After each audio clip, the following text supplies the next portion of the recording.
पुण्य बाथरूम शिक्षक साथियों, विद्यार्थियों, इंस्पायर अवार्ड के संबंध में महत्वपूर्ण नोटिफिकेशन के साथ आपके साथ उपस्थित हूं। जैसे कि आपको पता है कि प्रतिवर्ष इंस्पायर अवार्ड के लिए प्रत्येक विद्यालय से स्टूडेंट का रजिस्ट्रेशन किया जाता है और कुछ जो भी नए इनोवेशंस होते हैं उनकी एंट्री की जाती है। तो इस संबंध में इस साल जो लेटेस्ट आदेश है मैं आपको बता देता हूँ। कार्यालय निदेशक माध्यमिक शिक्षा विज्ञान की तरफ से जो लेटर जारी किया गया जिसमें है कि इंस्पायर मानक योजना अंतर्गत सत्र 2025-26 के लिए विद्यार्थियों के ऑनलाइन नॉमिनेशन प्रारंभ करने के दिशा निर्देश। अब इस बार एक बदलाव ये किया गया कि जो पहले कक्षा 6ठी से 10वीं तक के स्टूडेंट इसमें भाग ले सकते थे, अब इसमें कक्षा 6 से 12 तक के विद्यार्थियों को भी मौका मिलेगा। और भारत सरकार के विज्ञान और प्रौद्योगिकी विभाग द्वारा संचालित एक कार्यक्रम है ये इंस्पायर अवार्ड, और जिसके तहत विभिन्न प्रकार के जो नवाचार है या नए जो प्रोजेक्ट वगैरह है वो विद्यार्थियों को बना करके उसको अपलोड करना पड़ता है पोर्टल पे। अब इसके लिए जो डेट्स है वो इस बार क्या होगी, तो ऑनलाइन नॉमिनेशन प्रारंभ होने की तारीख है वो 15 जून 2025, यानी 15 जून से इंस्पायर अवार्ड के आवेदन शुरू हो जाएंगे, यानी जो भी प्रोजेक्ट वगैरह आप ऑनलाइन कर सकते हैं। और उसकी अंतिम तारीख है 15 सितंबर 2025, यानी 15 जून से 15 सितंबर तक काफी लंबा समय है। इसके बाद कोई भी नामांकन है वो पोर्टल पर स्वीकार नहीं किया जाएगा। तो ये प्रत्येक विद्यालय के लिए भी यह निर्देश है कि किस तरीके से करना है।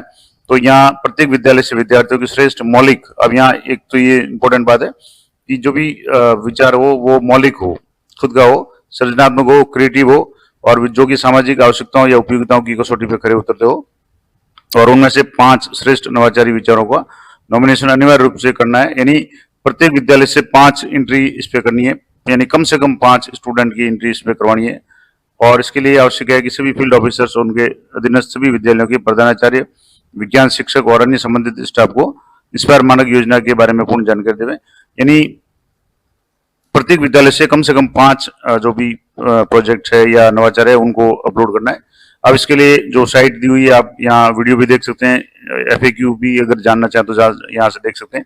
ये विभिन्न प्रकार के क्वेश्चन है कि इंस्पायर अवार्ड क्या है, कैसे नामांकन होगा, क्या ऑब्जेक्टिव है इसका, इसके अलावा कौन कौन पार्टिसिपेट कर सकता है। जैसे यहाँ आप जो भी देखना चाहें तो इसमें स्टूडेंट जो इंडिविजुअल है, ग्रुप में नहीं, पर्सनली इंडिविजुअली व्यक्तिगत रूप से कक्षा 6 से 12 तक के थे, इस बार 6 से 10 तक थे पहले, अब इस बार 12 तक कर दिया।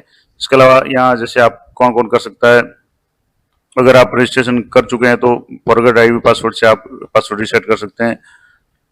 टाइम पीरियड कितना रहेगा, तो जो भी टाइम पीरियड वगैरह वो सारा यहाँ दिया हुआ है। अब यहाँ जो आगे बात करेंगे कि इसमें पोर्टल पे किस तरीके से लॉगिन करना है, तो EMIS जो पोर्टल है उस पर आपको लॉगिन करने के लिए www.inspireawards.dst.gov.in इस पर आपको क्लिक करना है। इस तरीके का जो पेज खुलेगा, इसमें अगर आपका पहले से गत साल अगर रजिस्ट्रेशन किया हुआ है तो आपको नया रजिस्ट्रेशन करने की आवश्यकता नहीं है, आप लॉगिन कर सकते हैं। अगर पासवर्ड भूल जाते हैं तो पासवर्ड फॉरगेट पासवर्ड जाकर के आप पासवर्ड रीसेट कर सकते हैं। और रजिस्ट्रेशन को सरल बनाने के लिए प्रत्येक विद्यालय से सीधे आप UDICE कोड इंटर करके इसको लॉगिन कर सकते हैं, रजिस्ट्रेशन कर सकते हैं, उसके बाद लॉगिन भी कर सकते हैं। आईडी पासवर्ड आपको सेट करने, और लॉगिन या रजिस्ट्रेशन करने के बाद पहले रजिस्ट्रेशन करना पड़ेगा। अगर रजिस्ट्रेशन पहले से कर चुके हैं तो आपको लॉगिन करना है, और लॉगिन करने के बाद आपको उसमें जो इंपॉर्टेंट जानकारी जिसमें UDICE कोड है, ईमेल आईडी है, वेरिफिकेशन होगा और अदर जो इंपॉर्टेंट डिटेल्स है वो आपकी होगी। उसके बाद में विद्यार्थी का नॉमिनेशन करना है, यानी लॉगिन करने के बाद डैशबोर्ड पे न्यू रजिस्ट्रेशन जो है उसमें जाकर के नया नामांकन विकल्प पे क्लिक करना है, और स्टूडेंट जिनका भी रजिस्ट्रेशन करना है या जिनका भी प्रोजेक्ट है वो अपलोड करना है, वो डिटेल्स है जिसमें क्लिक करने पर विद्यार्थी का फॉर्म खुलेगा, यानी विद्यार्थी की डिटेल्स भरनी पड़ेगी। जिसमें पहला तो आपको टाइटल देना पड़ेगा, सृजनात्मक नवाचारी जो विचार है उसका टाइटल है वो देना पड़ेगा। उसके बाद में आवश्यक विचार संक्षिप्त विवरण, जिसमें क्या नवाचार है, किस तरीके से समाज के लिए उपयोगी रहेगा वगैरह, ये सारी जानकारी देनी पड़ेगी। और उसके बाद में आवश्यक दस्तावेज है वो सबमिट करने पड़ेंगे, जिसमें विद्यार्थी का पहचान पत्र जैसे आधार कार्ड है या और भी कोई पहचान पत्र है, और हाल ही का पासपोर्ट साइज फोटो जरूर अपलोड करना है। अन्य समर्थन दस्तावेज में जो भी प्रोजेक्ट है उससे संबंधित कोई भी फोटो या उसका कोई भी जो भी है इमेज वगैरह वो आपको अपलोड करना है, और उसके बाद आपको सबमिट करना है, और प्रत्येक स्टूडेंट की एक एक अलग से सबमिट करना है। और सबमिट के बाद एक रसीद संख्या प्राप्त होगी जो आप सुरक्षित रख सकते हैं। और इस तरीके से इंपॉर्टेंट बात यह है कि विद्यार्थियों को ऑनलाइन नॉमिनेट करते समय उसके द्वारा प्रस्तुत सृजनात्मक या नवाचारी विचार का सारांश अपलोड करना भी जरूरी है, यानी जो भी विचार है वो पहले डिटेल में करना, उसके बाद उसकी समरी है वो समरी भी आपको यहाँ अपलोड करनी पड़ेगी लास्ट में। और सारांश वर्ड या PDF दोनों में हो सकता है, आप PDF के रूप में भी कर सकते हैं और MS वर्ड के रूप में कर सकते हैं। और इसे अपलोड न करने की स्थिति में विद्यार्थी के नवाचारी विचार का चयन योजना में नहीं किया जाएगा। यानी जो भी प्रोजेक्ट सबमिट करे उसमें बाद में जो सारांश है वो जरूर सबमिट करें ताकि उसका विचार किया जा सके। उसके बाद में अगर नामांकन में कोई कठिनाई आती है या स्टूडेंट की किसी भी लेवल पे, तो सीबीओ कार्यालय से अपने जो भी संबंधित है उनसे संपर्क कर सकते हैं, या EMIS पोर्टल पे भी, एलडेस पे भी आप संपर्क कर सकते हैं। अब इसके लिए समस्त नवाचारी विचारों के प्रस्तुतकर्ता विद्यार्थियों के बैंक खातों में, यानी विद्यार्थी का खुद का खाता होना जरूरी है, मैं आगे बता भी दूंगा। और इसके लिए जो भी पैसा आएगा इनाम का वो बच्चे के खुद के खाते में आएगा, तो वो डीबीटी से और आधार वगैरह से जुड़ा हुआ होना चाहिए, आधार से होना चाहिए, मैं आगे बता दूंगा।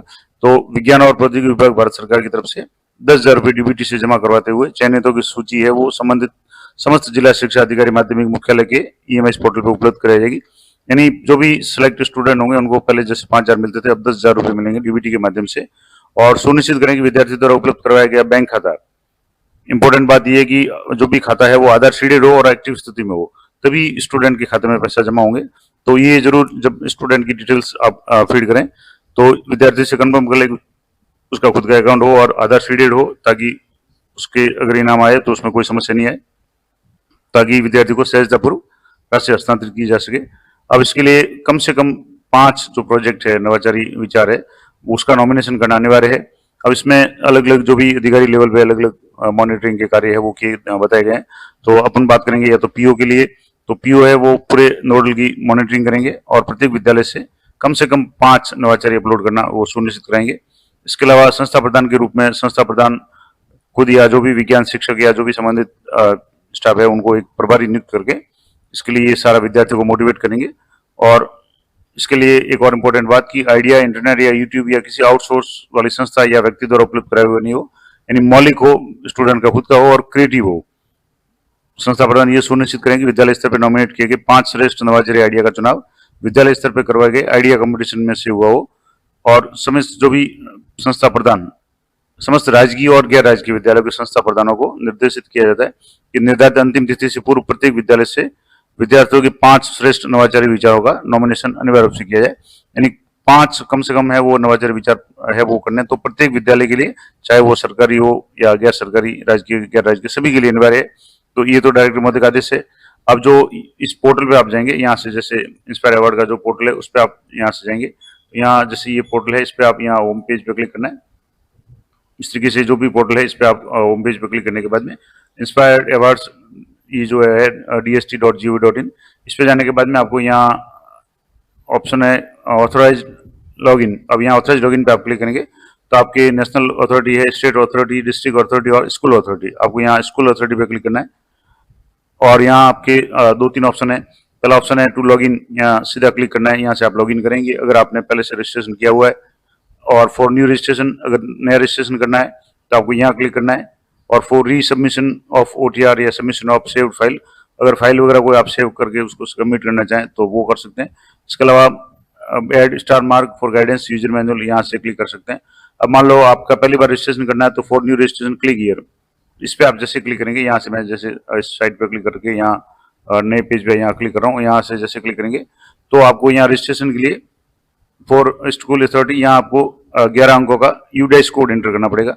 अब जैसे मैं एक यूडाइस कोड एंटर करके बता रहा हूँ, यहाँ से जैसे आप अपने विद्यालय का जो भी यूडाइस कोड है यूनिक है वो प्रत्येक विद्यालय का अलग होता है, तो वो सबमिट करेंगे। तो सबमिट करते ही आपका यहाँ आ गया कि UDISE code details as per UDISE data, application code ये आ गया और स्कूल का नाम आ गया। इसके अलावा ईमेल आ गया स्कूल का, और ये यहाँ क्लियर लिखा हुआ आ रहा है कि your school already registered and UDISE code also updated, please log in if you forget user ID और password to know about the retrieval of user ID and password please click here. इसका मतलब है कि यहाँ इस UDISE code से, क्योंकि हर साल भरते हैं तो ये रजिस्ट्रेशन हो चुका है, अगर नहीं रजिस्ट्रेशन किया हुआ तो नया रजिस्ट्रेशन करना है, रजिस्ट्रेशन हो चुका था आप यहाँ से पासवर्ड, अगर आईडी पासवर्ड फॉरगेट हो जाए तो यहाँ क्लिक करेंगे तो आप इस तरीके से आईडी पासवर्ड है वो आप रीसेट कर सकते हैं। मैं आपको वापस इसको रीसेट का यहाँ मेन साइट पे जाकर के आपको बता देता हूँ रीसेट कैसे होगा। तो यहाँ से जैसे ये थोड़ा सा साइट का इशू है तो मैं एक बार इसको वापस साइट को खोल करके यहाँ से बता देता हूँ। तो अब यहाँ स्कूल जैसे यहाँ जाएंगे ऑथराइज लॉगिन, यहाँ स्कूल अथॉरिटी। अब मान लो रजिस्ट्रेशन किया जा चुका है पहले से, तो अगर आपको आईडी पासवर्ड पता है तो यहाँ लॉगिन टू क्लिक हियर, यहाँ से आप क्लिक करेंगे और यहाँ आपको लॉगिन करना है। लॉगिन में अगर कोई समस्या आ रही है या पासवर्ड आपको पता नहीं है तो यहाँ से फॉरगेट पासवर्ड पे जाकर के आप पासवर्ड रीसेट कर सकते हैं। यहाँ से जैसे फॉरगेट पासवर्ड पे जाएंगे तो आपको ऑथेंटिक एप्लीकेशन नंबर है वो आपको एंटर करना पड़ेगा और उसके बाद में आपको ये कैप्चा कोड भरना है। इसके अलावा रीसेट पासवर्ड हिंदी या इंग्लिश में अगर आप जानना चाहते हैं डिटेल्स में तो यहाँ क्लिक करेंगे तो आपको पूरा वीडियो भी मिल जाएगा कि आप अपने इसके पासवर्ड है वो किस तरीके से रीसेट कर सकते हैं। तो ये भी आप यहाँ से भी हेल्प ले सकते हैं। ये वीडियो अब यहाँ से जैसे ये हटा दिया गया है, लेकिन सीधा सा तरीका है कि यहाँ से आप किसी भी तरीके से एप्लीकेशन नंबर या यूडीएस कोड से आप अपने पासवर्ड है वो रीसेट कर सकते हैं। तो ये पूरा प्रोसेस या डिटेल मैंने बता दी। अखबार की न्यूज भी आपको बता दूं कि ऑनलाइन रजिस्ट्रेशन है 5 जून से होगा और 5 आइडिया यूनिक आइडिया प्रत्येक स्कूल को अपलोड करने पड़ेंगे। और इस बार नवाचार ये किया गया कि पहली बार 11वीं और 12वीं के विद्यार्थियों को भी इसमें शामिल किया गया, नॉमिनेशन कर सकेंगे और 15 जून से 15 सितंबर तक ये प्रक्रिया चलेगी।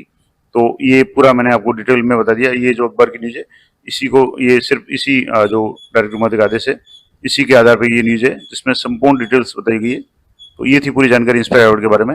आशा करता हूँ जानकारी आपके लिए उपयोगी रहेगी। तो मिलते हैं नेक्स्ट वीडियो में, तब तक जय हिंद जय भारत।